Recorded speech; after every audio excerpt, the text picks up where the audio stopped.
Hola amigos, vamos a hacer este video en lo que se enfría aquí mi café. Ya me di cuenta que las mañanas son mucho más tranquilas que las tardes.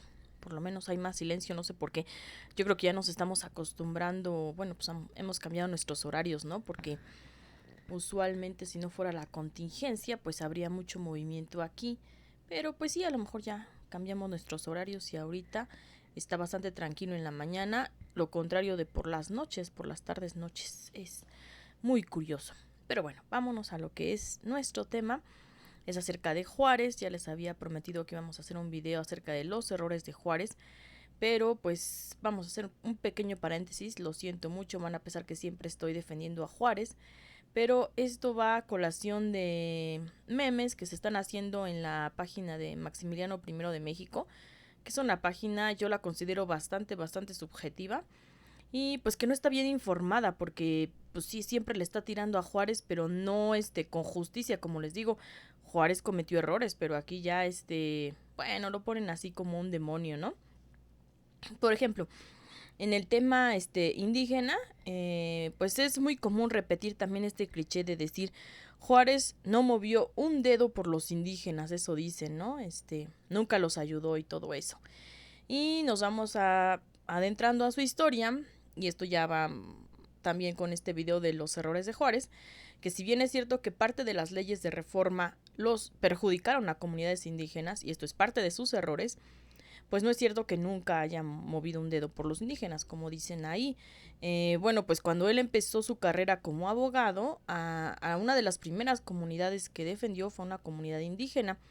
La defendió de los abusos del cura, que les estaba cobrando muchos estamentos este religiosos, pues lo que eran los sacramentos, todo esto. Entonces pues él eso fue su primer caso, incluso fue a dar a la cárcel por hacer eso. Entonces eso de que nunca hizo me parece un déjà vu. Es que ya había hecho un video hace algunos años acerca de esto, creo que en el 2017 o 2018. Pero bueno, pues es que es necesario repetirlo porque pues es un cliché, les digo que siempre están poniendo. Y bueno, ya posteriormente, también ya como presidente, hace él junto con Sebastián Lerdo de Tejada hacen algunos candados para que estas leyes de reforma no estén perjudicando tanto a los indígenas. Pero bueno, estos candados no siempre se aplicaron bien, pero bueno, pues ahí la intención estuvo, ¿no? Otra cosa que hizo por ellos fue, por ejemplo, otorgarles a los indígenas kikapúes las tierras del nacimiento en el norte del país. Estos indígenas pues antes habían acudido a Maximiliano, que también ya había atendido su caso, pero bueno, pues se acaba el Segundo Imperio, van con Juárez, y Juárez no toma represalias ni nada, simplemente también atiende su caso y les otorga estas tierras, ¿no? Entonces, pues ahí hay otra, ¿no? Entonces, para los que estén viendo este tipo de posts o de clichés, pues ya tenemos ahí alguna información.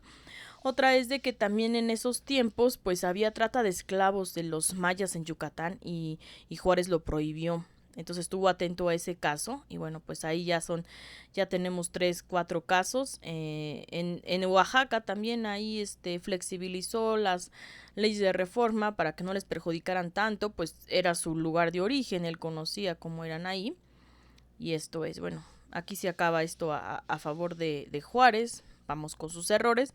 Les digo, la otra parte, en relación a este tema indígena, pues sí llegó a perjudicar a las corporaciones indígenas porque decían que todas las tierras comunales, tanto de la iglesia como de esas comunidades, pues se querían desamortizar, ¿no? Se supone que porque no eran productivas, ¿no?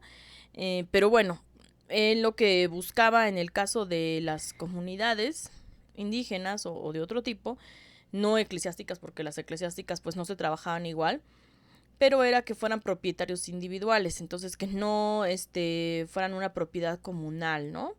Les digo, esto no lo hizo con el objetivo perverso de perjudicarlos, pero sí se llegó a dar varios despojos, principalmente por la manera en que se aplicaban, porque muchas de esas comunidades pues no estaban acostumbradas primero a ser propietarios individuales, y después pues también hubo mucho gandaya que se aprovechó de esto y denunciaba estas tierras como muertas, como que nadie las trabajaba y entonces se quedaba con ellas y los despojaba, ¿no? Cuando era una tierra comunal. Entonces esto sí originó varios problemas. Pues esto, como les digo, pues sí, pudo haber sido un error de cálculo de Juárez. Y aparte que muchas comunidades también se levantaron en su contra.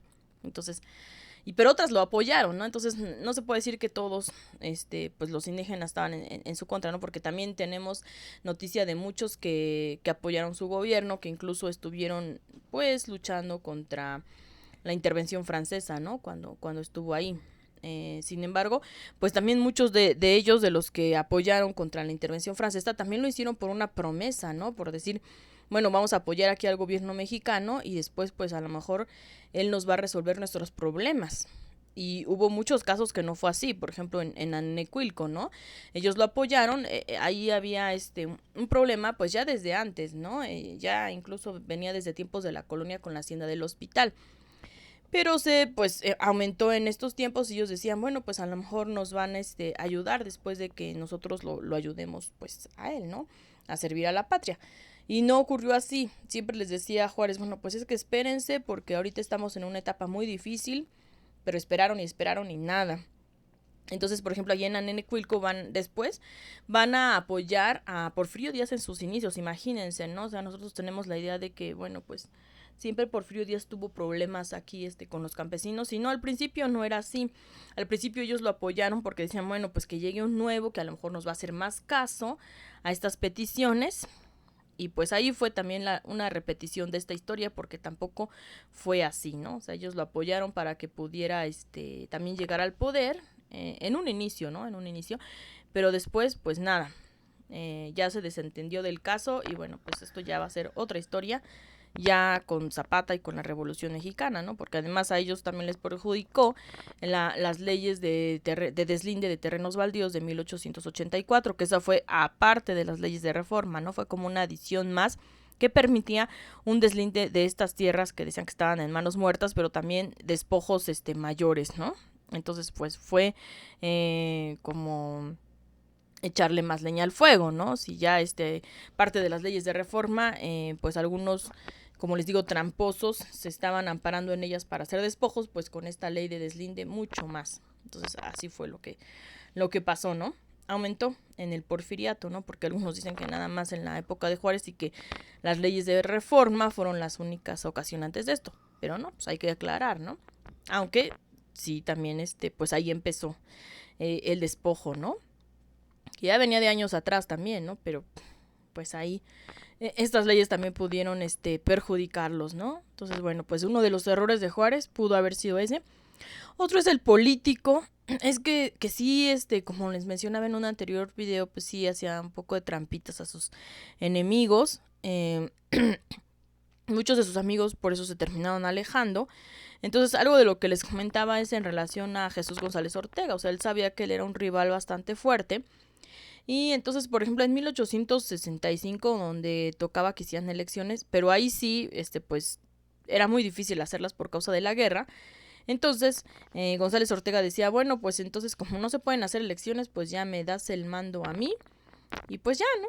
Haces esto, ¿no? Pero es cuando también quizás empezó a cocinar un poco la idea del hombre necesario que después retomó Porfirio Díaz de decir que se necesitaba una cabecilla que tuviera una continuidad, ¿no? Entonces Benito Juárez no se quiso ir de ahí y le dijo no, porque no se puede hacer elecciones y tampoco se puede hacer esa transición porque pues estamos en guerra, ¿no? Entonces no va a ser así.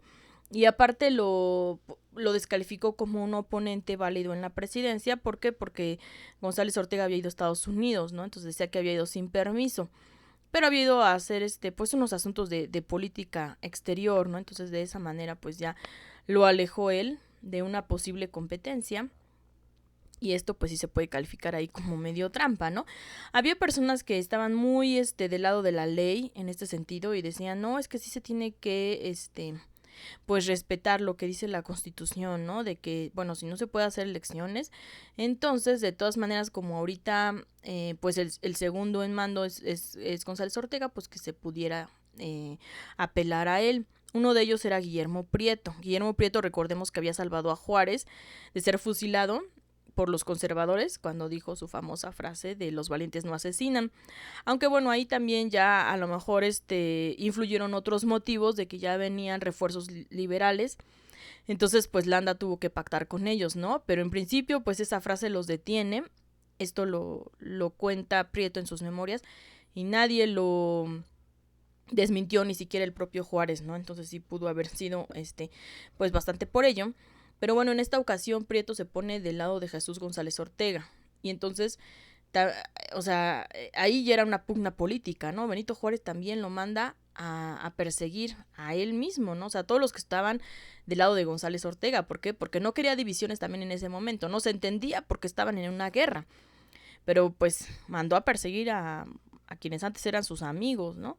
Entonces ya le dijeron a Guillermo Prieto, ¿sabes qué? Te están persiguiendo. Y pues por parte de Benito, ¿no? Y dice Prieto, no creo, él no me puede hacer eso a mí. ¿Por qué? Pues recordemos, ¿no? Lo había salvado, decía, no puede ser. Entonces el mismo Prieto va a ir a la casa de Juárez, va a tocar la puerta, así con total tranquilidad de decir, no me puede hacer nada. Y ya cuando lo recibe Benito Juárez le dice, ¿hay algún problema conmigo? Y pues Benito Juárez dice, no, ninguno. Y pues nada, ¿no? O sea, ahí Benito Juárez no le podía hacer nada, ¿no? Digo, hubiera sido muy desagradecido, ¿no? O sea, sí, quizás sí los mandó a perseguir un tiempo, pero hacerle algo a Guillermo Prieto, pues imagínense, ¿no? Después de que lo había salvado. Estaba muy difícil, ¿no? Aunque sí se enemistaron un tiempo por este asunto de González Ortega, pero después ya se reconciliaron. Incluso cuando Margarita Maza de Juárez fallece, pues Guillermo Prieto va a dar un discurso ahí y pues ya va a estar de lado otra vez juarista, ¿no? Pero sí, también después empezó a enemistar con otros porque pensaban esto, ¿no? De decir, bueno, se quiere quedar en el poder. Empezó a haber estas reelecciones, que les digo, no era fraude, y en ese tiempo la reelección estaba permitida, pero pues ellos consideraban que ya era pues querer permanecer, ¿no? En la silla. Entonces va a tener problemas, por ejemplo, con el nigromante, que él era muchísimo más liberal, y también decía que Juárez en ese aspecto pues también ya había pactado un poquito con la iglesia, es decir, ya decía, bueno, pues pueden ustedes, no me voy a meter en sus finanzas, porque la iglesia había tenido incluso más problemas con Maximiliano, que él sí se quería meter en sus finanzas. Entonces Juárez pues sí ya negoció, dijo, bueno, ya no va a hacer esto. Y el nigromante, que él sí era como ateo, o sea, la mayoría de los liberales eran liberales, pero eran católicos. Entonces él decía, no, pues esto sí me decepciona de Juárez, porque lo es ahí en ese aspecto es como, lo considero como un conservador, ¿no? Como un mocho, decía, ¿no? En ese tiempo. Que después, en los tiempos de la revolución, también van a considerar un poco hacia Madero, decían que un mocho. Pero bueno, en ese tiempo decían esto de Juárez y se van a alejar varios de sus amigos, ¿no?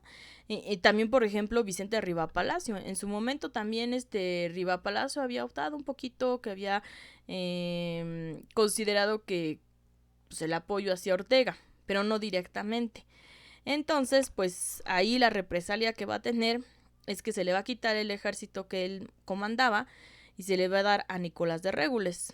Pero de todas maneras, Vicente Riva Palacio no dice nada de eso. Dice, bueno, está bien, estamos en guerra, no voy a cuestionar, la autoridad máxima es Juárez y ahorita no nos podemos dividir, o sea, no era momento de estar haciendo eso, ¿no?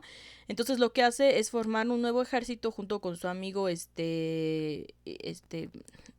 era Altamirano era muy amigo de Riva Palacio. Entonces entre los dos, pues los dos eran de Guerrero, van a formar otro ejército y van a ayudar también ahí a sitiar Querétaro y finalmente van a estar ahí cuando capturan a Maximiliano, ¿no? Entonces, como les digo, pues sí, no se quisieron dispersar, pero pues sí hubo esa represalia, ¿no? De quitarle a ese ejército, ¿no? Después le dijo a Vicente, pues ya se habían reconciliado, ¿no? Que si quería un cargo, muy importante, y Vicente Palacio le dijo no lo aceptó que se lo otorgaran así, pero después concursó por sus propios méritos y pues él lo ganó. Entonces simplemente no le quería deber favores a Juárez porque ya había habido ahí un distanciamiento.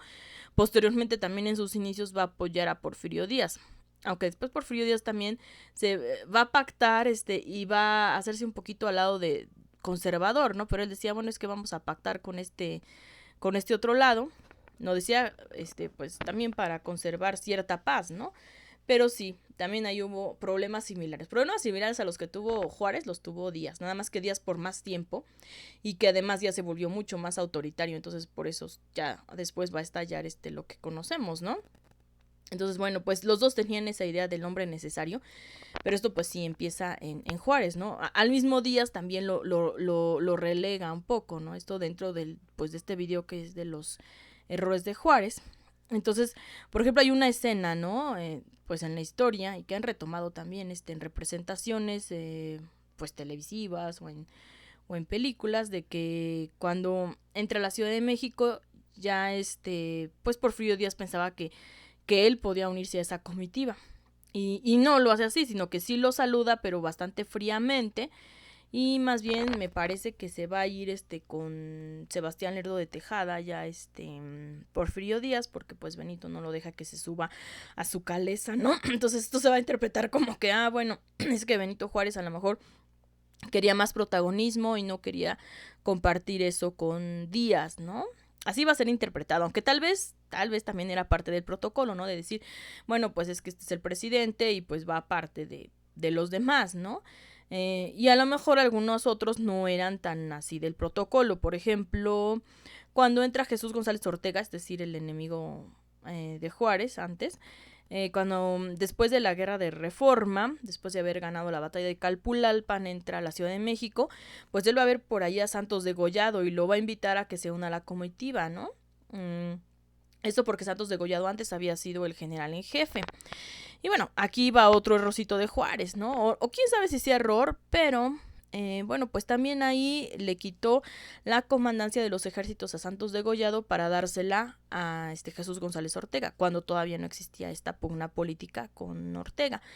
Pero bueno, pues fue porque también Don Santos pues había estado negociando, bueno, pues estaba considerando que el gobierno británico pudiera mediar ahí para que se terminara la guerra de Reforma, ¿no? Pero en esa mediación, uno de los puntos era, bueno, primero del lado conservador, que pues que se vaya Miramón, pero del lado de los liberales no era así de entrada, pero que sí, si era necesario, también se tenía que ir Juárez.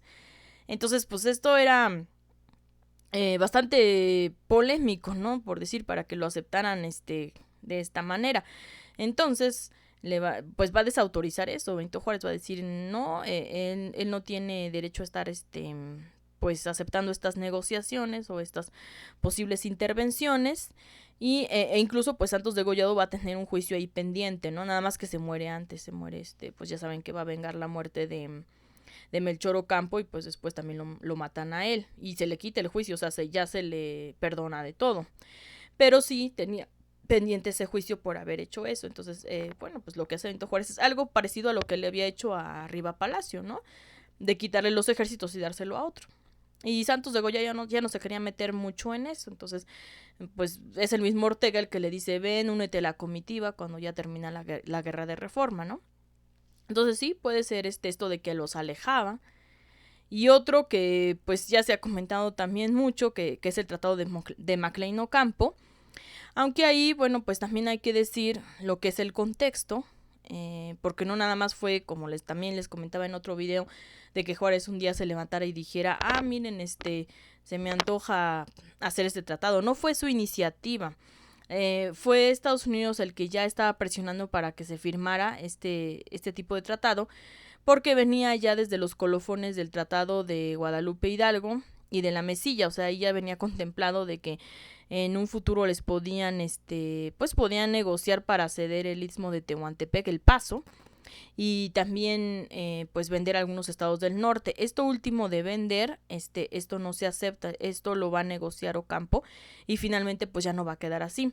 O sea, incluso existe una carta, varias cartas de hecho, pero pues una muy famosa aquí de Juárez hacia Matías Romero, que en ese entonces era el ministro de Relaciones Exteriores, que le dice, no podemos pues permitir, o sea, nosotros no podemos vender así el territorio, ¿no? O sea, si el enemigo ya después lo toma, por algún otro motivo, dejémosle a nuestros hijos la posibilidad de que ellos lo recuperen. Entonces, de que incluyera venta de territorio, no, y es lo que muchos confunden y piensan que era así. Incluso dicen, no, es que quería vender México. No, no incluía eso. Hubo otro tratado que era Corbin doblado, que incluía hipotecas, pero no eran ventas de estados, eran hipotecas de tierras, que también era bastante arriesgado. Pero sin embargo, pues también en Juárez desautoriza doblado, le dice, no, eso no está bien, y lo desautoriza para tratar este tratado de Corbin doblado, ¿no? Y bueno, pues lo hacían también porque necesitaban dinero, ¿no? Y reconocimiento de parte de Estados Unidos. Pero no era así, no era una venta de territorio, era una cesión de paso por tres lugares, eran dos por el norte y una por el istmo de Tehuantepec. Y sí decía un paso a perpetuidad, pero perpetuidad era un término jurídico, es decir, es un término indefinido que se puede negociar después. Es como lo que tenemos, por ejemplo, en los cementerios cuando dicen es algo a perpetuidad, no significa para siempre, porque no es una venta, simplemente pues es un periodo bastante largo que se puede renegociar. Incluso, por ejemplo, en los cementerios pues podemos perder la perpetuidad por algún otro motivo, ya sea por años que han pasado, o porque no se pagan los servicios, ¿no? Hay muchos motivos con eso, ¿no? Entonces, en términos jurídicos, pues no era así, porque no era una venta. Sin embargo, pues sí fue arriesgado, es decir, Sierra lo dice, ¿no? O sea, es indefendible este tratado porque pues sí, arriesgaba demasiado, pero hay que ver el contexto. Entonces, es para criticarlo con justicia, ¿no? Que sí fue esto, o sea, como les digo, pues ya llevamos bastantes, puntos, por ejemplo de que perjudicó a los indígenas, pero también ya les platiqué que en otros casos los ayudó, pero en otros casos, bueno, pues de estas leyes de reforma que cuando resultan perjudicados, bueno, pues es ese punto, el punto político, el punto de, pues sí, querer permanecer ahí en el poder y por eso alejar amigos o enemigos, y el punto del Tratado de Mangleno Campo. Entonces, bueno, pues estos son parte de los errores de Juárez que estamos aquí comentando. Es decir, pues sí, no es el héroe impoluto que también nos han dicho. Esta imagen se trabajó mucho durante el Porfiriato, ¿no? Es decir, se trabaja ya más que un hombre como un héroe, pero un héroe así como de la antigüedad griega, ¿no? Hasta en mármol y todo, o sea, sí nos deja una imagen así como bastante perfecta, y tampoco fue así. Pero bueno, tampoco fue un demonio como últimamente ya se le está considerando, ¿no? Decir, no, pues ya es el villano, ya es el malo y todo eso. No, fue un hombre con sus aciertos y con sus errores. Y entonces aquí pues fue más o menos para platicar acerca de en este caso de los errores, pero con justicia. Entonces pues aquí nos estamos viendo de nuevo en este tipo de videos. Bye.